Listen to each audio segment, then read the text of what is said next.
Okay, good morning, good day to all. So, nandito naman tayo sa farm na harvest na kasaba. Diba? Ito. Yan. Na-overdue na yan. So, dapat 9 to 11 months harvest na po yung kasaba. Kasi yung kasaba na ito pang planta, gawin na ito ng flower. Tsaka maraming gagawin nito. Isa itong ginagamit na raw material magawa ng feeds para sa mga hayop. Maraming benefits dito makukuha. Ito yung dahilan yung farm mo kapag hindi mo na-maintain na wasto. Kasi maraming factors to ang nangyari. Maganda naman ito yung land preparation niya, yung fertilization, weeding. Pero ang nangyari ganito, palala lang po sa farmers na mahilig nitong farm o magaling nito na crops na farm, siguro alam mo ano nangyari na mismanagement po ito. Kasi pag mahal ng kasaba, hinayaan na ng caretaker namin.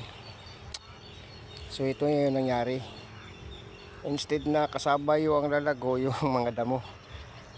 Yun yung mga sakripisyo na gagawin natin pag harvest. So hirap mag harvest na maraming damo. Yan, ito yun. So dapat wala tong damo, dapat malinis itong paligid na kasaba. Maganda naman yung foundation. So sa susunod i-fuse namin ito ng sugarcane, yun yung mga similya ng sugarcane. So sa susunod na video makikita nyo yung tractor na ito.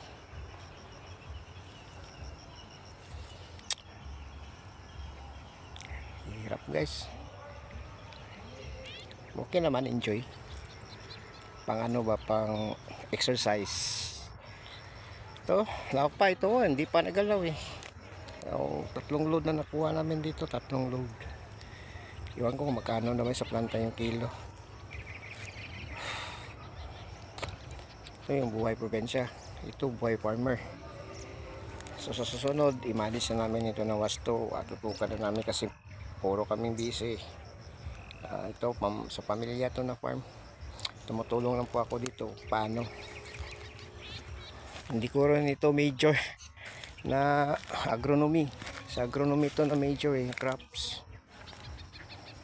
Yung sa akin livestock and poultry management po, agriculture yan. Meron po akong nalalaman dito ng mga basic lang po sa pag-aaral, basic lang po sa pag-farm noon, pinamaki ako ng farm.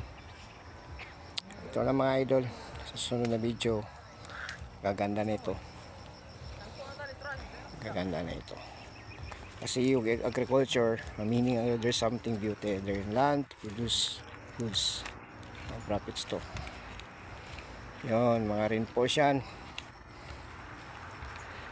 mga reinforce. Okay, salamat, thank you, God bless you all.